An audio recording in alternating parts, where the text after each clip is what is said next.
Straight out the Lair, Rock, we have had some incredibly big guests. And the last time I said they can't be any bigger than the last two. And that was the Stolten brothers. Today, we have this crew.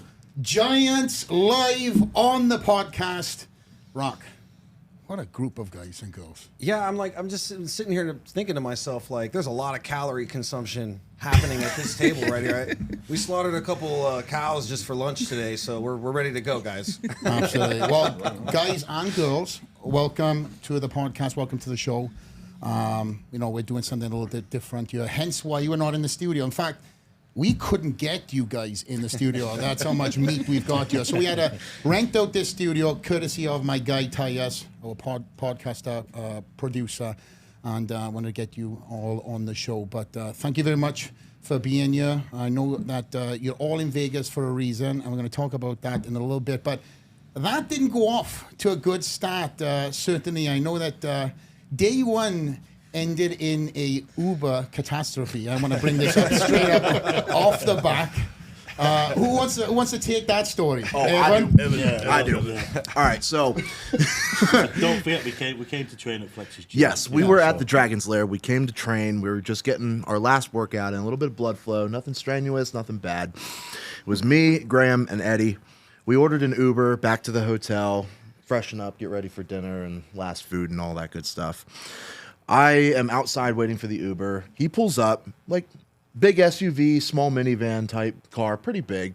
And this is Uber XL, by the way. I ordered Uber XL, so I ordered the big car. And I put my gym bag in the back, in the trunk, and then Graham and Eddie came out. He had all of the doors open. I was about to get in there. He puts one of the seats down so that one of us can get into the back of the car. And then he turns around, he looked at all three of us, and he said, "You guys break my car. You too big." He puts the seat back up, closes all the doors, and says, "You can order another Uber," and then just gets in and drives away. When you told me this, I thought you were just taking a piss. We thought he was joking too. I was like, no way, bro. We thought he was being sarcastic because he was like, nah. Closes his door. Because I was trying to say we're going to put you in the back. Yeah, and I'm happy to go to the back. Him. He's not getting in the back. Talking of tip, he was like, my car is going to tip over. That's not happening. But you guys didn't even try to convince him. It was just like he was gone, right? No. He, as soon as those doors were closed, he got in his car and just left. He was done with the situation. Because I went into my office, I come back out, and then I see all of you after saying goodbyes. You know, it was kind of like that whole, for me, I'm on my tiptoes saying hi, bye and hi to every one of you. And then you come back in, and you were like, what the fuck? And you said, no, my Uber got cancelled. I said, there's no way. He said, Flex. This is what happened. I went outside. He said, you're all too big. And he drove off. And I was like, bro, I've been living here 4 years. You've been living here 20-something years, right? I mean, have you ever heard of that before? I'd never seen it. But it was funny because we were talking to Luke and Tom yesterday, like when we were talking about how they travel. And I'm like, dude, like if I'm sitting on a plane and I see either of you two guys coming, I'm like, oh shit, I'm putting my bag. I'm trying to like, please don't sit here, right? So I feel like this kind of stuff must happen, all the time, right? Like you guys run into these type situations, right? No, that's never happened to me before. That's why I was so taken back by it. And you live in Tennessee, and that's right? So it's not like you're coming over from the UK like a lot of the guys. Yeah. I actually prank a lot of people on my flights. Oh, no. So I'll walk up to people. It's not in my seat, but I'll say, I'm next to you. And they go, oh, no. And then, like, especially when there's, like, an old lady or a, and just their reaction. And I've got a few online that I've posted, but their reaction is so funny when they get up and go to move their bag, and I go, I'm joking. And they go, oh, thank God. But I am behind you. Yeah. Like they see Debo come in, they're like, oh my. I just you tuck mine in. Yeah. You guys got any stories, like, with traveling and stuff that you've run into? Nick's nodding. What have you got? I got a few. You need a mic. Just like for the Hold on. There we go. Sorry, I got a mic now. Well, just to let everybody who's watching know, right? We have a big group of guys and girls, as you can see. Literally a big group. And we've got very limited mics, so for us to scramble, and then Nick You know, Nick has now joined us. We didn't know if Nick was going to be here because he blew his hand up a few fucking weeks ago. But anyway, carry on with your traveling story. Before he goes on with the story, I just want to say, Naveed with Uber XL, fuck you. Fuck you, Nick. Fuck you, Nick. There we go. No. We just cancel right there that point in time. You gotta give it 1 star. Yeah. 1 star. He's an investor on this podcast, by the way. We're sorry, Veed. I know you're the biggest sponsor on the show. No, join now. I feel better now too. We were going from, we were doing the TV show, and we were going from Denver to Cody, Wyoming. And we all flew into Denver, caught up with Brian. And then we all got on the plane, and the person put Eddie and Robbie in the same 2 seats next to each other. Oh, I've seen this picture. And it was real. They actually screwed that up.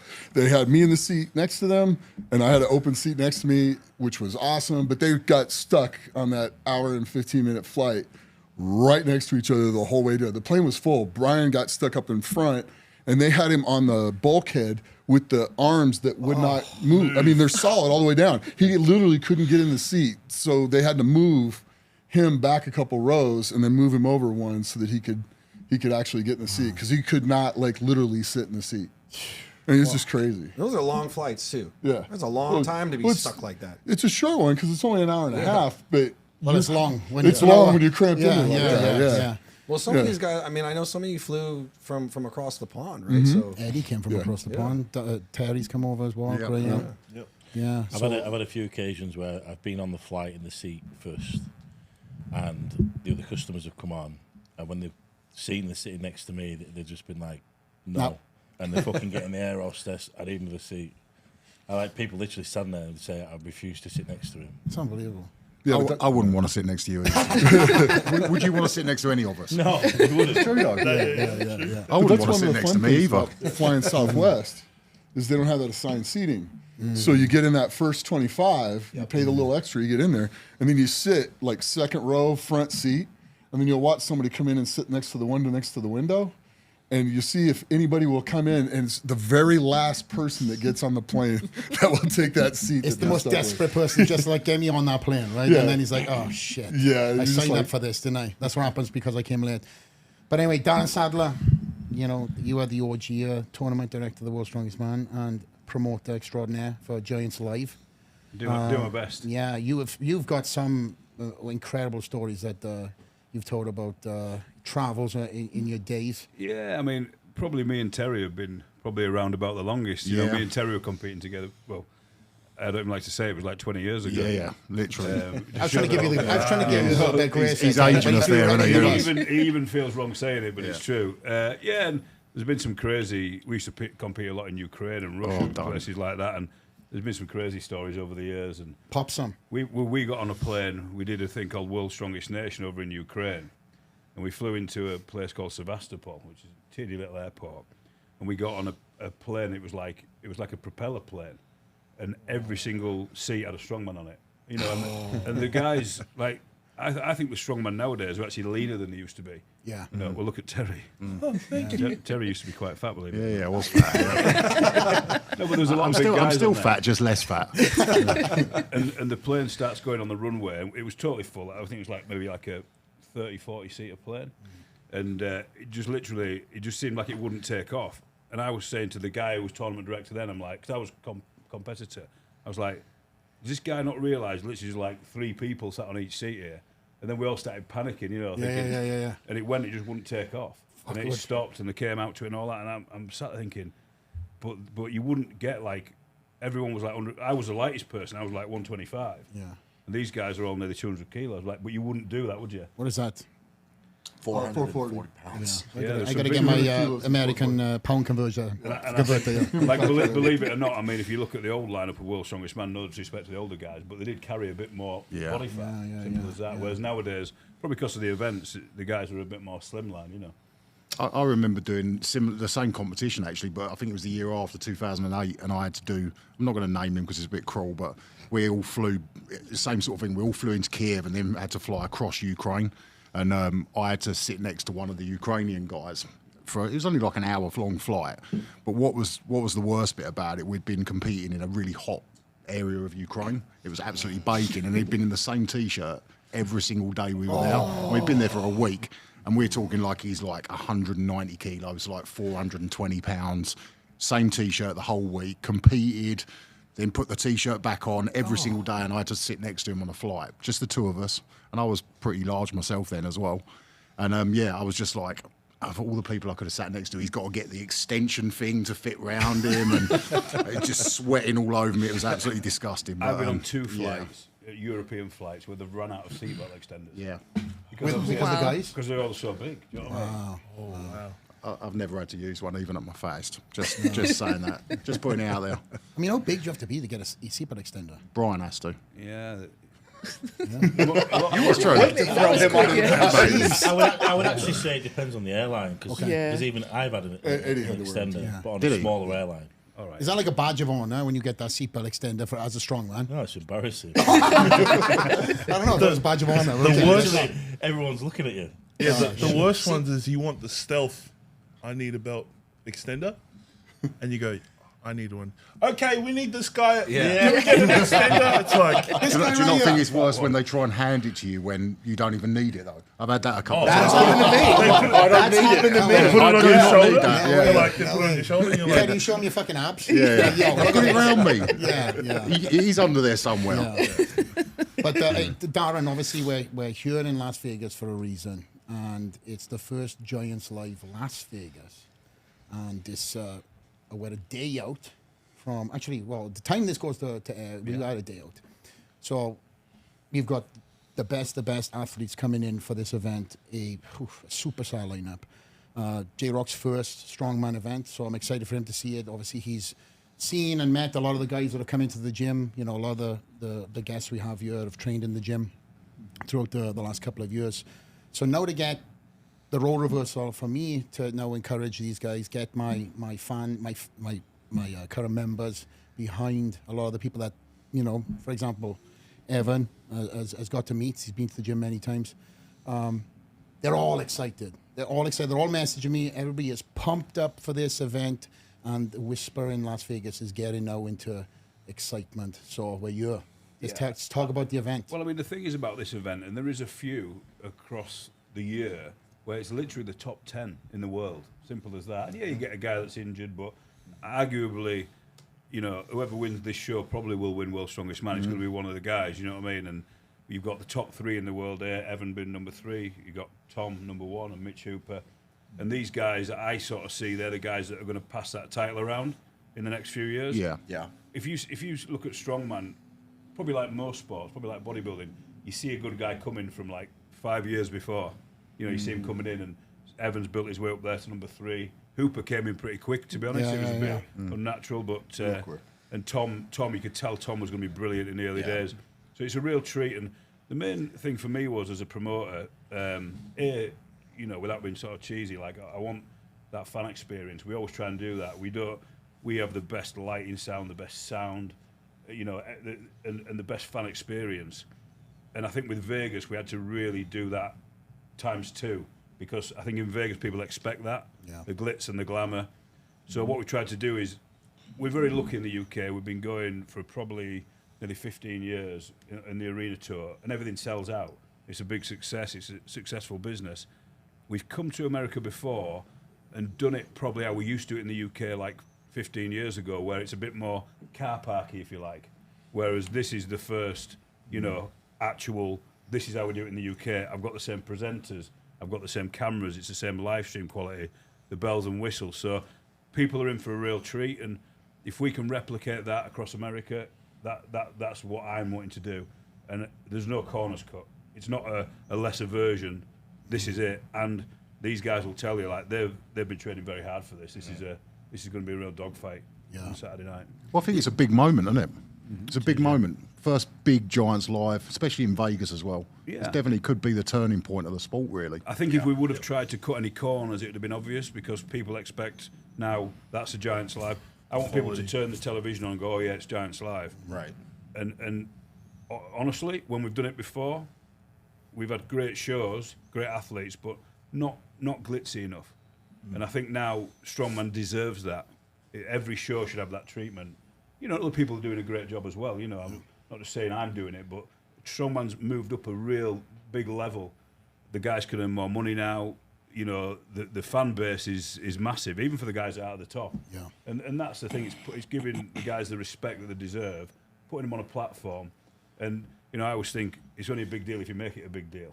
You know, these guys want to come out to fireworks and, you know, make it look spectacular. Yeah. And so, you know, that's what we're trying to do. So on Saturday night, you'll definitely see that. And that's what Vegas is all about. The big lights, you know, the production. And I think it's perfect for Vegas. You know, we've had this huge growth period right now in Vegas where, you know, it's like we got the Raiders in, we got the Knights, you know, all these things that have happened, you know, for the city that we previously didn't have all these sports. You know, all we had was fighting for the longest time. And so all these type activations coming in, and I think it's the perfect location with Vegas, right? We're a heavy tourist market, you know, as well, right? But all the biggest events in the world are here now. So, you know, how about the biggest guys in the world as well, right? And the girls. And girls. And, you know, I'm really excited to see it. You know, like Flex said, this will be my first time. And sometimes I think to myself, it's like I've met so many of you guys, and everybody's so polite and gracious. And I look forward to seeing the switch turn on when you guys turn into animals, right? Because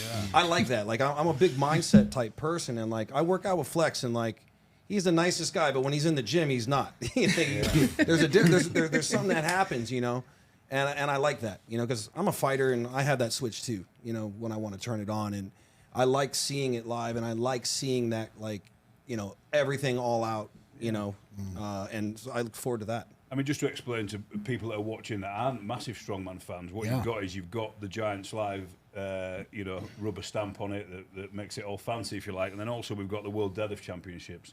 Now, people obviously have been talking about, we've had Eddie Hall did 500 kilos back in 17, which was unbelible. And What's the weight? Oh, 1,102 pounds. all right, okay. When I point, I need the conversion. 1,102 pounds. Okay. Don't point at me, bro. Yeah. Wait, just for the fans to know, how much was it again?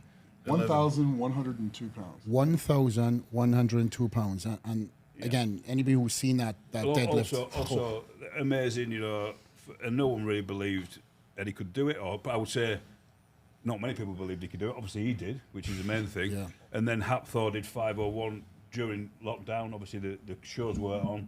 Again, you know, massive lift. So people have been talking about this 505. There's probably, I think, no disrespect to anybody else, 3 names that people have been banding about, which is Ivan Makarov, Hicksey, and probably Ralno Heinle for pulling that. And then last year at the World Deadlift Championships, this lady went and pulled, in pounds, she pulled 700 pounds. She pulled 700. 700 pounds. So that's 200 and kilos, guys. So it's 318. 318. Unbelievable. Unbelievable. So obviously Lucy's going to look at doing a lot more than that, and the jump that she's going to make, actually, if you compare it to the guys, is like Pound for pound. For a world record to jump up, she wants to go for 325. 325. Yeah. Which in 325. pounds is 716. But if you look at that for a world record jump in a percentage wise, take it across anything you want. That is a big jump. It's huge. That is a big Yeah, jump. it is huge. If you beat a record by more than 1 to 2%, you're killing it. It's in anything you look at. In anything you look at. So obviously, you know, we don't want the deadlift. It's not just about the deadlift. That's very important, especially to the powerlifters and everything in this world. I think people want to see that go now because it's been tried quite a few times. And yeah, and also you've got the big show. Favourites, in all fairness, are probably Evan, Mitchell Hooper and Tom Stoltman for the overall show. Again, no disrespect, we've got some great guys, Eddie and everybody here, but they've been winning everything, that's the fact, over the last couple of years. So it's not just one-dimensional, this show. There's a competition within a competition. We've got Ian Bibby coming over, and he seems to be a fan favourite. Just broke the world log record, and people assume that guy isn't fast, and he is. He's fast. It's the weirdest thing. Like he's fast. I found that out in Manchester. He's 200 kilos, and everyone's like, oh, he's just a big 400. lump. But it's like that guy. 440, yeah. But you were telling me a story. I know I want to stay in the Giants life, but kind of just going out about Iron Baby. You were telling me the day that he brought the record, you were literally training him how to do a log lift. Training him to correct his form a little bit. Yeah, so he used to, for the guys that do log lift, really, really you don't want to use your biceps to curl the log round. And his biceps are, the 28-inch, the biggest biceps ever. Yep. And he was just using biceps. His biceps were sore, so... His legs. Just using his biceps. Yeah, his legs. Yeah, bigger than my legs. And so the week of the show, like the Thursday, me and him in the gym changing his clean technique, like, which is just the weirdest thing. So this guy's pressed more than anyone's ever pressed, ever, and we're changing his technique on the Thursday. And again, that's weird. That's just weird, you know, but he's just... Bibby is such a specimen, it's just unbelievable. Yeah. You got to see him in person too. You have, yeah. Yeah, I've seen him. Oh yeah, videos, pictures, they don't do him justice. I've heard a lot about this guy. I got lost. I've heard a lot about this I got guy. lost trying to find myself around him. But listen, ladies first. Lucy, how are you feeling, going into this show, a couple of days before, but nonetheless, you've got a big task ahead of you?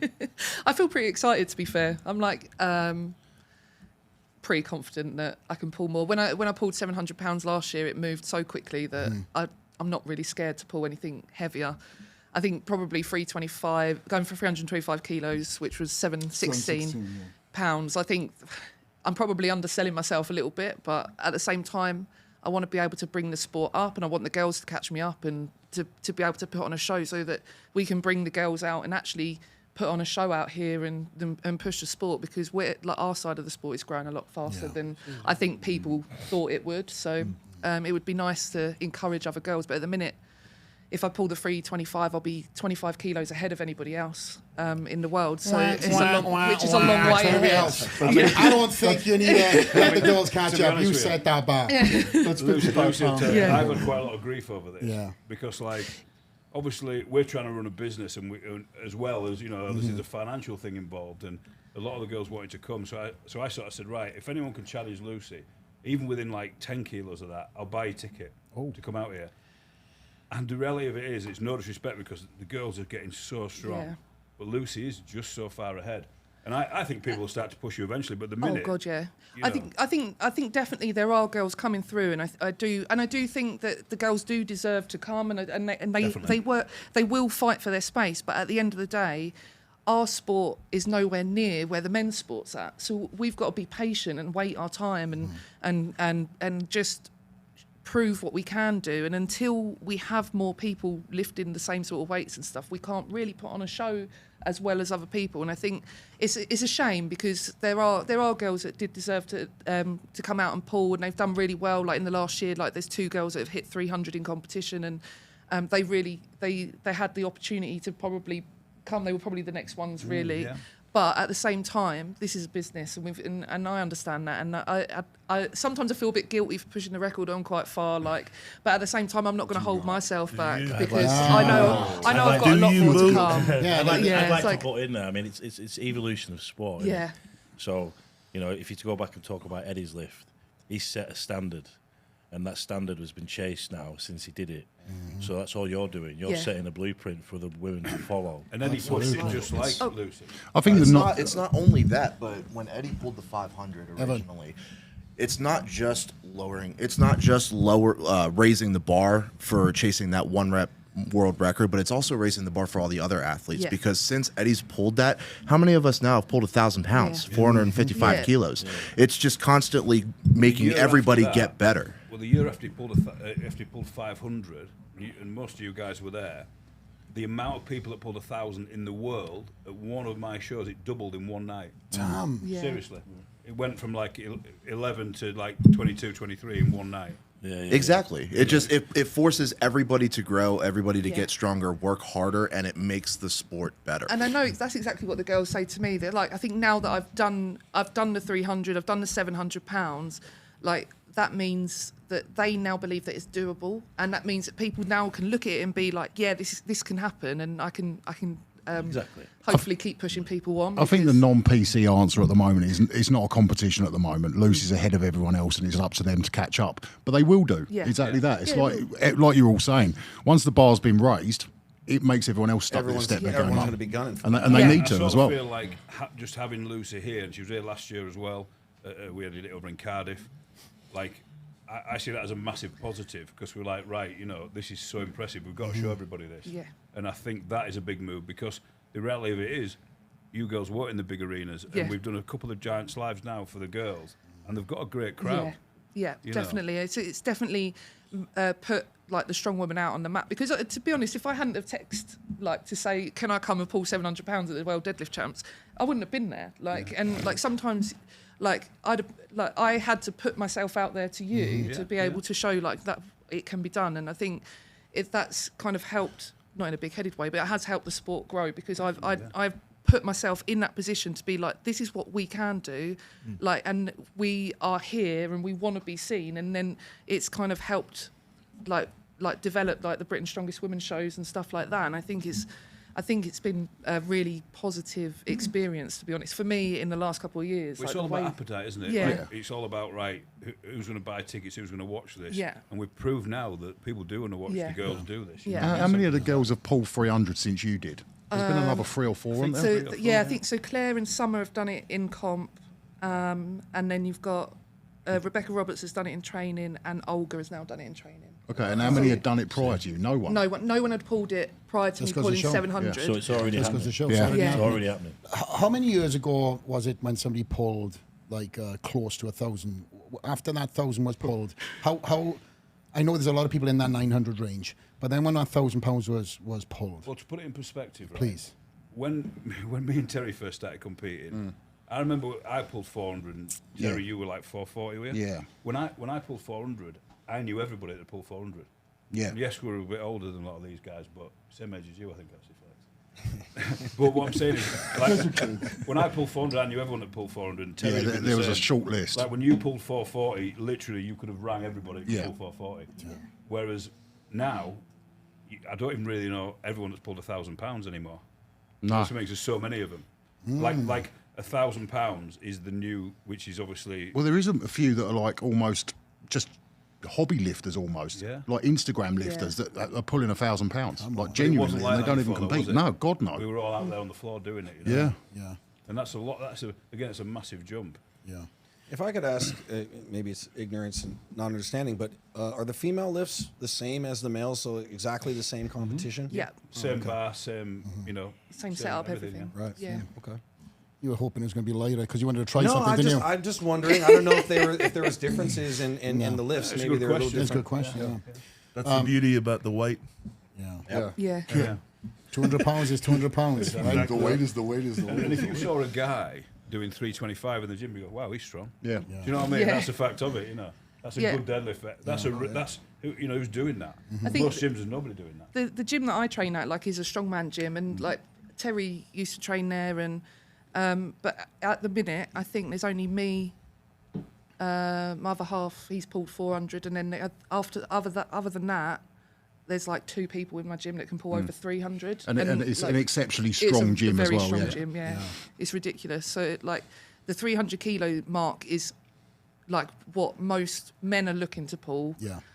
And then I've kind of exceeded it. So Yeah, it's how many guys insane. left when you pulled that I 200? know. That's my question. I have entered a strong man show before when I was still coming through, because there wasn't as many strong women shows, and men started pulling out because I entered the show, so I ended up not competing. Unbelievable. I was Wow. like, so it was like, nah. Jeez. Got him shook. Yeah, you got to push yourself. Is yeah. this the Lucy? No, okay, oh, my hamstring.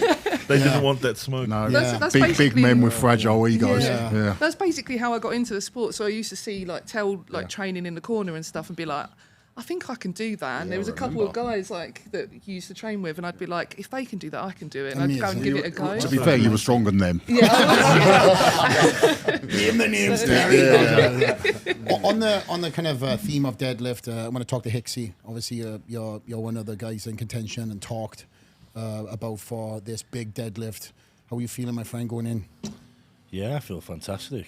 If you compare it to last year's prep, I mean, we had Worlds in April. I went home and I decided I'll train for the deadlift. And I had a pretty good prep, but 2.5 weeks out before the show, I tore my hamstring. I was quite quiet about it. Obviously, Darren was aware. A few of my close friends were aware. It was that bad that the 7 days before, I couldn't even deadlift 250. So I turned up anyway, and I pulled 470 and won the show, and it was a 20 kilo PB, and I got 505 to my knee. So You know, if I just reflect alone on that prep compared to where I'm at right now, I have to have a better day on Saturday, which means there's a very good chance I'm lifting it. Again, You feel it? perspective, that puts him in the top 3 deadlifts just about ever. Yeah. You know what I mean? Like once you're up to 470, it's like 3 or 4 people. Yeah, yeah. And that's You know, with a torn and- hamstring. But no injuries right now. no, I am really good to go. Everything's yeah. healed up. Are you feeling that this record's going to be broken on I Saturday? feel very confident, mate. Yeah, yeah. And I don't often say that. I'm quite quiet. I'm quite quiet about my abilities, but I'm realistic. And if I think I can do it, then yeah. Let's go. It's Well, I see you're training to fight the mountain down there. I saw that when you came in.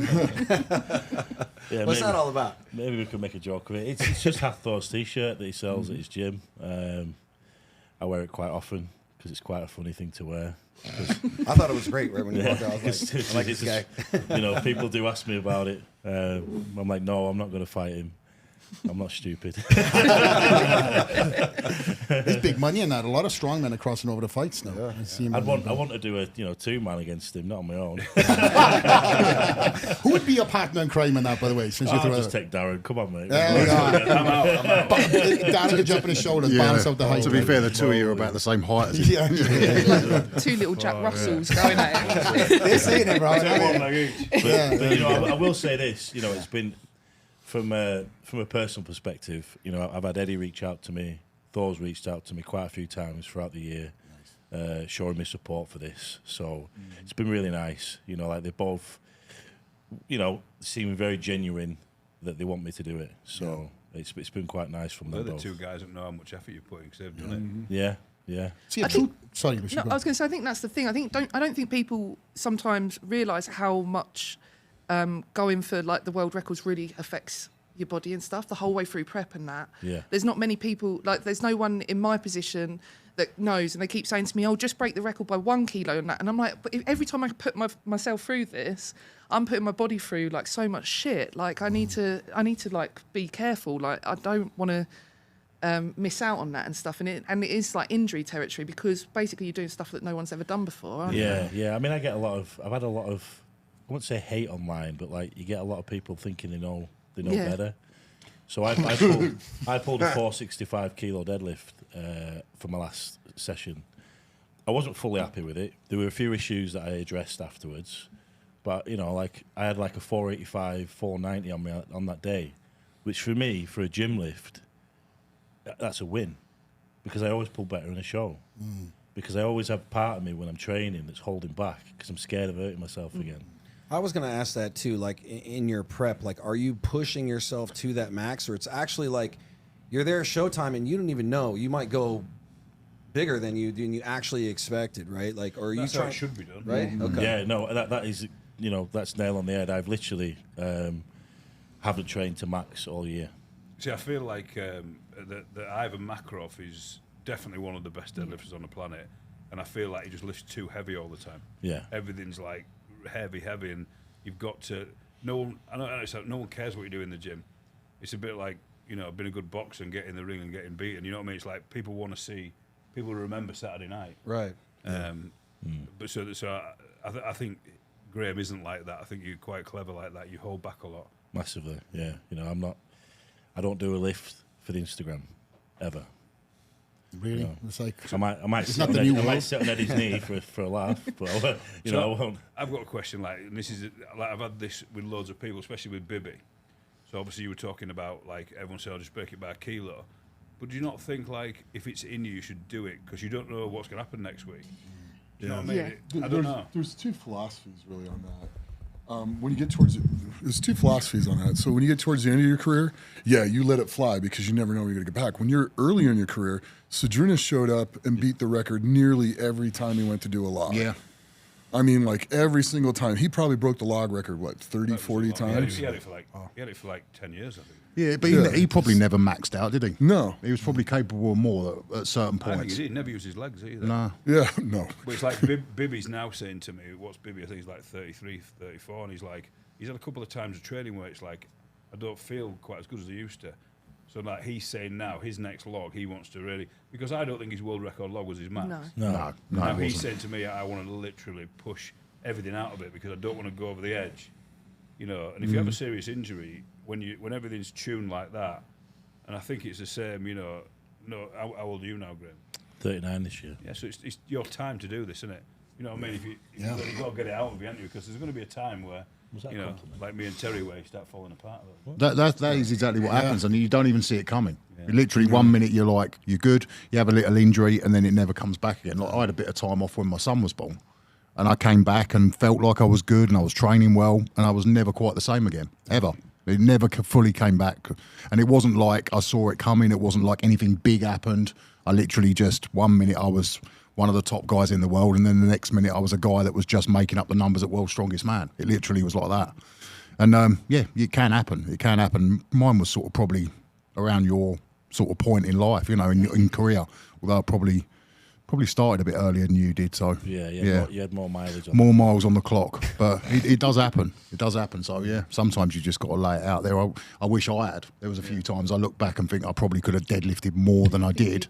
Yeah, but I never put it out there because just didn't get the opportunity to. Terry, as one of the legends in the sport, everybody knows what you've done. You know, the OG. I mean, not to, you know, make you sound old. You're a little bit. I am old. But we all just not as old as Nick. Nick. Room would watch you on. No. You know, Christmas time was such a staple for World's Strongest Man in the UK, right? So we used to watch yourself just, you know, put the work in, reach the podiums. Yeah. Now you're kind of in the position you're in. Now you're doing a lot more media and hosting. Do you kind of put your arm around some of the up and coming guys and be like, hey, listen, I done it this way. I kind of paved the way. I don't feel you should be doing that. Like, there's maybe a little bit. I mean, I don't like to get too involved because a lot of the guys, it has changed a bit. A lot of them have got like coaches and people advising them, and I certainly wouldn't want to step on anyone's toes because I think that's important. It's, you know, the same with bodybuilding. If you've got a coach, you've got to listen to your coach and not get other people's opinions because the coach has got a direction for you to go in, and you know, chefs in the kitchen. Yeah, and you don't want too many people trying to influence that, but I do every now and then sort of try and just drop a little hint or a little sort of bit of information in there to try and sort of guide guys and just, you know, I mean, I've probably been through most of the things that they're going through at some point in my career. So if I can help any of them in any way, I'd you know, of course I would. It's just, you know, whether they would be receptive to that or not, I don't know. Like some would, some wouldn't. And I think it's, like I said, I just wouldn't want to tread on anyone's toes if they've got coaches and people around them. But if they came to me and asked, for sure, I'd like to try and help them. Yeah, but half these guys coaching have no idea how to compete. No. And that's a massive problem with the coaches that are in I this actually sport remember now. chatting with you even, Nick, like when I was sort of getting to that point where I was starting to get a bit older and perhaps my body was starting to suffer a bit, and like coming to you for advice about like how I should do things in terms of what can I do at this age where my body is starting to fall apart to still like just cling on that bit longer. Yeah. And you gave me some good advice. I took it away and went with it. So I think it's important for, you know, to get those bits of information, but I certainly wouldn't want to just. Was that advice going to bodybuilding? Yeah, just give up. That's what he said. You've passed it. You've had enough. Just give up. One thing you ought to say about everybody on the table, you know, you and I have shared, you know, a stage, not literally the same stage, but I take my hat off to you in being at the top of Strongman and then just saying, you know what, I'm going to just start at the peg one and go into a whole new sport. And it's a completely different sport. It's not based on strength. It's based on aesthetics and visual judging. So that was probably a hard thing for you to go from one, you know, lifting style to then going into rep sets, drop sets and stuff. It took a long time of actually, even though I knew that I needed to change the way I was doing things, it's hard to like get out of that habit when you're in the gym of like always trying to lift heavy, you know, and then sort of to try and then take that away and go, right, yes, I need to lift heavy, but I need to do everything properly and really like feel its work in the right areas and doing the right things rather than just using everything you can to lift as much weight as you can. I mean, obviously a lot of people that have sort of not done either sport or have done one perhaps don't understand how different they are, but they are very, very different, although they're both lifting weights. The only thing I would say, and this is the big similarity, is to be very good at strongman or to be as good as you can be at bodybuilding. I think even low level, you've got to still be in it. But it's that mindset of like everything you get during a prepper for a competition with strongman, you're in pain all the time. You're suffering. You don't want to get up and train some days. You're just like, I just want to sit on my bum, do nothing and just chill out. But you have to force yourself to get up and do it. And with the bodybuilding, obviously you're starving, tired, hungry. You got to force yourself to get up and do it, even when you don't want to. And I think that's the big similarity, that mindset to sort of say, right, I might not want to do this, but I have to do this. Yeah. And that's the big similarity. And I think anyone that sort of got that mindset could probably do either. You know, it's discipline. It is just discipline and consistency. I know it's like and even though the cheesy. worlds are different, it's like there's still this connection, right? It's like every single person at this table, and I assume that you guys probably work out with other bodybuilders, right, in the gym and those sort of things. I'm sure they're trying to, come around you guys and do a few lifts around you guys as well, right? So, I mean, is that a thing where it's like a lot of bodybuilders are still kind of in your world, or they're looking to maybe transfer over? I think a lot of the strongmen, I mean, certainly not all of them, but a lot of them came from bodybuilding. They started off as bodybuilders and were like, do you know what? I'm probably better at the strength stuff, and they moved down that direction. That's the exact path that I did. Yeah. I left. I apologize, Evan. I said there's only two on the table. I meant two in front of me. Yeah. You have also shared the stage as a bodybuilder. Yep. Before you got into strongman. Yep. And I'll leave the floor with that, please. Well, this was around the time where I got hurt and I had left WWE as a pro wrestler, and I ballooned up to almost 180, 185 kilograms. 180 is 430. So like 4'2", wow. Yeah. So, and that was all bad weight. That was no exercise. That was no clean eating, nothing like that. And I made the decision that once I got the green light from my doctor to go back and exercise again, I wanted to try bodybuilding because I hated what I saw in the mirror every day. I hated what I did to myself. So I lost like 140, 150 pounds, shed that all off, and then I ended up getting on stage. I only did one show, but it was the Bev Francis in New York. Great show. Yep. Shout out to Steve. Yeah, that was really cool. It was an awesome experience. For me mentally, it was a win because I proved to myself that I could do it. And it was absolute hell, but I did it. How so? Oh, I'm a fat kid, so the diet. The diet was terrible. The diet was terrible. You like to eat? Well, sucks to be you. Yeah.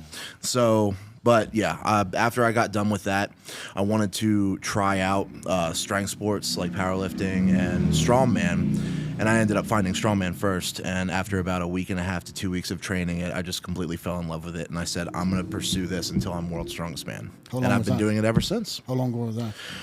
Oh God, that was 7, 8 years ago now. That was a long time ago. It's not that long, really, when you think about it, bro. It was long for me, not for you. You've been around for 300 years.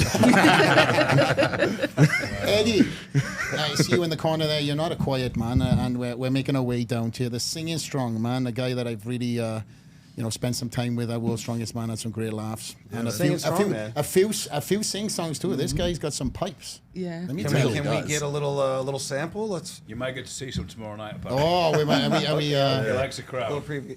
Yeah, sing some Limp Bizkit for us. Limp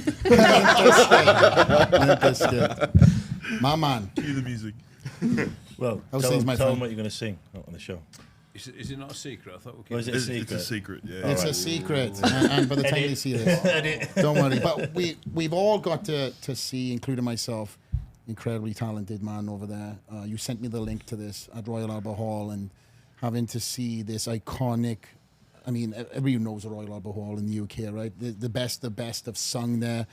Orchestras have been there, and then for you to have that chance to get in there and pull out the guitar and sing, and everybody was singing with you, mate. That must have been incredible. Oh man, never thought I'd be singing at a venue like that, let alone lifting weight. So I get to do both of my favorite things, and it's unreal. And every show, I'm improving. So it's like I'm getting stronger as an athlete, but then I'm also showing people another side to us. We've all got talents. I'm just one that gets to use it. It's part of your personality, though, isn't it? You like to sing, so the audience that night. I mean, even me as a promoter, honestly, everyone thinks I masterminded that. I didn't expect us to be in Royal Albert Hall. If I'm totally honest, not many years before we're in car parks, and then we're in there, and what it was, the absolute truth of it is, there was a guy who worked there, was a big strongman fan, and Eugene Sandow did the first ever. It was called I it wasn't called World's Strongest Man, but something similar to that. And he did it there, and it was like bodybuilding, and there was some cardio, there was bar bending, and he did it with Sir Arthur Conan Doyle, and that was the first ever one. And they asked us to go in 150 years later to sort of like reenact it. So that was what we tried to do, tried to have traditional events, everything like that. And then the first meeting I went to, I got a really bad feeling. Like, these guys actually want us here. Like they used to Adele and Elton John and all this. Robbie Williams, yeah. And I think they just thought, I don't know. They didn't really look. One of the guys that worked there was a big fan. So I thought, this, I don't know. It didn't seem like we were getting any sort of respect. And then we did the show, and obviously like Eddie sang, and just such a fantastic night. It was a great show overall. Bibby did the world record axle. And then the manager came down afterwards. He just went, I get it. We broke the record for the most noise ever made in there. It's got it's huge. Decibel. Everybody's played there. Everybody. And that's the loudest, the crowd ever been. And then afterwards, the manager came down and he went, I get it. He goes, let's just go to a contract for 3 years. Incredible. And that's as we have a rolling like it's like our sort of flagship show now. Yeah. And I don't think, no disrespect to them, they didn't. I don't know. I don't think they thought we were going to be there for as long as we have been, and now it's like that is our thing now. We go there, and for me as a promoter, I'm so proud to be there. But these guys absolutely love competing there. It's quite an interesting tie, isn't it, with the bodybuilding and the strongman? What we were just talking about, because the Sando is the trophy for winning the Olympia, but he was actually like a bodybuilder and strongman at the time. In the Royal Albert Hall. So Wow. That's why you were trying to get me to come out, right? So I can put a fig leaf over my... That was it, yeah. Colin actually tried to convince me to do that one year when I was like, I think I was getting ready for a show or I'd just done one, and he was like, will you do like this posing like Sando did? And I'm like, really? Like in some leopard print, like... Colin ran with the idea one night. We've got an idea, we'll dress Terry up as Eugene Sandown. I was like, that sounds terrible. I mean, it was awkward enough getting on stage. I don't want to do it there. No, Jesus. Well, we got a lot of different events. I know we just spoke about two. We've spoken about the deadlift and the log lift. But what are you excited about from this weekend with certain athletes pulling? Obviously, I'm excited if someone gets to 505. Lucy, I've got a lot of confidence in her to break that record. I don't want to jinx it, but I just think that she's on her own level, and I'm sure I'll be proved right on Saturday night. We've got a great range of events. We've got a traditional dumbbell press, got some really cool bespoke dumbbells made, 100 kilos for reps. We've got a car walk, which is a great event because it sort of puts in perspective how heavy the yoke is. We've got the wrecking ball hold, which is a fairly new event in strongman. We've had it in for the year or so, and it's really like become a fan favourite. So we've shipped those across from the UK. Can you explain the car walk and explain the wrecking ball for the fans that have never seen this before? So a car walk, basically, it's a 500 kilo car with a bar in the middle. The guy gets in it, and the funny thing is, these are like old VWs, and these guys look as wide as the actual car when they're in there. You can't imagine. It looks like it's a fake car because the guys are so big. Like the Flintstones. Yeah, basically, yeah. Eddie, you're looking forward to that event? Can't wait. I know. Can't wait. Carry on. And then wrecking ball hold, basically the guys are up on a platform with this huge steel ball, weighs nearly 300 kilos, and it's on a chain. They lift it between the legs and hold it as long as they can. And it's one of those events when they first lift it, it's like not a lot going on, but it's when the pain sets in. It's like a torture item, Yep. Yeah, it is. And your hands hurt for about 2 weeks afterwards. Well, that's the thing with the wrecking ball hold is at first glance it's like, okay, it's testing your grip to see how strong you can hold on to that. That's not what it is at all. That's not what it is at all. It's your pain threshold. It is literally a pain threshold. That's a mental event. You think literally my hands are going to hurt and that's it. But It it's goes everything. through your whole body. It's the weirdest thing. Yeah. It's actually not nice to be fair. No, I've never not. had It's awful. forearm pump and stuff like that. I don't really do the bodybuilding stuff, so Always get pumped up. but the forearm pump afterwards as well was unreal. It was I couldn't even barely walk the dog the next day. I imagine the grip strength has just got to be just something on another level for you guys. It's like I was surprised. I was surprised because I started training it a couple months ago. It's different, isn't it? Yeah. And it's I a was real like- good test of strength. I was like, holy cow. I wasn't even going that heavy. I was going maybe 250 kilos, 225. And it's not fun. No. I've seen that Samson one? Is that World's Hercules, Strongest Man? yeah. Or is Yeah, that that's giants. Hercules Hold. Is I that going to want be to see that. It this- looks cool. No, that's not in this one. I mean, that's a great event as well. That would be great here in Vegas. Yeah, I mean, Mark that's Felix great. has the record in that. That's such a great It's thing. probably my greatest disappointment I never got to do. Well, it's still there. You never know. but it's like we have to ship a lot of stuff across. It's a huge piece of apparatus. But maybe next year I think we'll bring Yeah. it across. I want to talk about that, but first I want to speak to Evan. Evan, first of all, congratulations on making the podium. You and I spoke prior to the World's Strongest Man. You said that is the goal. Yep. And now coming into Giants, Las Vegas, a lot of fans are coming in to see you. Got a lot of incredible fan following. Let's not beat around the bush there. A lot of people from my gym that you've got to meet that are going to be watching you this week. What can people expect from Evan Singleton? I think that a lot of people that show up knowing me or even not knowing me just because I'm an athlete that wears their heart on their sleeve, so you'll be able to tell how much I really care about this. This is a really important competition to me for a lot of reasons. On surface level, I'm an athlete that I want to win everything that I do. I don't go to a competition if I don't believe that I can win. And I compete a lot, so that should say something. So that's surface level.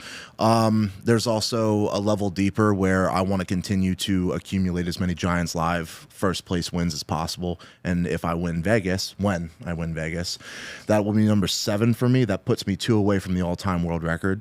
But then there's a level underneath that too, where one of my biggest goals with my career is I love the sport of strongman with everything that I have. And I want to be able to help it grow in the United States to the point that it gets to compete with the UK. I mean, everybody at this table has competed in giant shows or strongman shows in the UK, and they're selling out arenas of 6, 8, 10, 12,000 people. Sold out. Sold out. Like 3 layers of stadium seats. And I really want Americans to understand that. I want them to embrace it. I want to make that something that happens here. And I feel like this show, Giants Live Vegas, could be the very first step we take towards making that a reality. Evan actually won the last ever Giants Live we did in America. Yeah, the Giants Live North American champions in 2019. Oh, you So kind of this is defending the title. first time Yeah, back. kind of defending my title, yeah. I mean, it's just getting back to what I said. Obviously, like you set these things up, but it's all about the athletes and the characters. People want to see. You know, Evan's a big character in the sport. He's got he wears his heart on his sleeve, and people like that. People like to connect, even with the singing and everything. Like everyone's got their own thing, and I think it's putting that personality forward, which these guys are doing that now. Yep. And I just think we just need to get the foot in the door over here, and I think the athletes and the production will do the rest. It's there, it's ready, it's boxed up.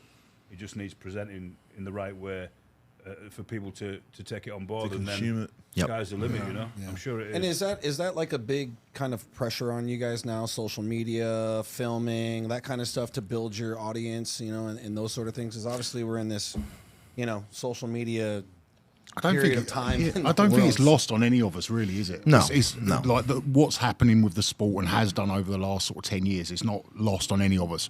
We've all been part of that journey from where it was to where it is now in different ways, and I think we all sort of feel like we've got some obligation almost to help try and push it to that next level. Absolutely. I mean, especially even for Lucy with the women's side, she's like the trailblazer at the moment, and guys like Evan, you know, obviously he's American. This is in America.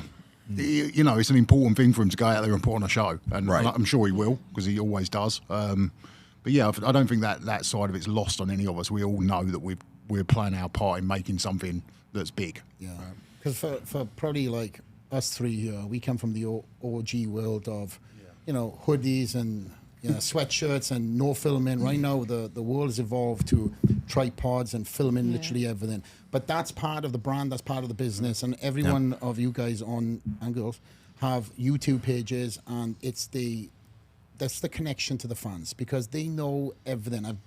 Going to my first ever World's Strongest Man, I was given gifts that I was like, how do you even know that I'm like this? And then I got to watch a lot of the fans come up and stand in line for you guys. And they had all your favorite candies, all your favorite whatever else. And the fans in Strongman, they're second to none. They're such an incredible, They're really unique amazing. group. I've lost count of how many times I do a meet and greet after a show and a fan is giving me like a stuffed T-Rex that they knitted and made themselves I've lost count. I have an entire drawer in my house full of them. I really do. Where was it? Where was that kid was dressed up as you? Yeah, it was Cardiff, Wales, the deadlift championships last year. There was a kid that showed up with my T-shirt on. He had one of my T-Rex hats turned backwards, just like this, and then he drew with marker T-Rex claws fair, his up look his better than fingers. yours. All right, that's fair. Cool. That's fair. Like, this is a kid from Wales. Yeah. And like he was a mega T-Rex fan. And just a little kid from Wales. Yeah. I just think back, and again, I already said it, but like me and Terry were in car parks a very short time ago. It wasn't that long ago. Now, Yeah. something to bring up. Yeah, Where was the first live stream for a strongman contest done? I think it was probably in Doncaster, was it? No? You're going to tell me, see? Las Vegas, Was it right? Okay. 2010. Wow. The Sin City, the Giants Live qualifier. Yeah, yeah. The one I put on here. Yeah. I was the first one to live stream strongman on the internet. at It's a not that contest. long ago, is it? 2010. Yeah. It must be crazy for you guys to be doing competitions in literal car parks. World's Strongest Man used to be in car parks, like all the time. To now selling out arenas. Steiner's. We were doing them at Steiner's on the strip. Wow. But Steiner's the bar? Steiner's the bar. What? But the Roger. point- Now they're point is, selling out arenas, bro. we didn't put in any less effort. Late night spot. No, of course. You know, we didn't put in any less effort, and that was still, those titles are still very important. And Joey Pritchard? you know, you don't feel like you didn't get anything out of it. I got a lot of competing, and you know, I don't want to make it sound like we're 100 years old, but that's the point. Nick's close. We're not. But look how far it's come. Yeah. And I just think that now it's getting what it deserves. Yeah. Because if you think about it, what is the like you've got strength, you've got speed, you've got skill, and I don't think strength is made a big enough deal. Really. And it's it's such a big thing. And to me, I've always thought to be the strongest man in the world, I sort of think everyone should know who you are. Yeah, and we were even saying this. I'm like, why is this not an Olympic sport? Because it seems like it is like an Olympic sport, right? Like this makes sense that it would. It's the oldest Well, sport. yeah. It's a fact. It was done in Scotland. That the Manor stones. They're all still up there. These like 1,000 years ago, lifting these stones, and it's like. Well, it might not be in the Olympics, but there is the enhanced games coming as the new. I think that's going to be massive, personally. The new Olympics that's being pushed and promoted. It's that's right. with all these different sports, and it's just blowing up. They've got a lot of big infrastructure. A lot of previous corporate executives are getting involved with this.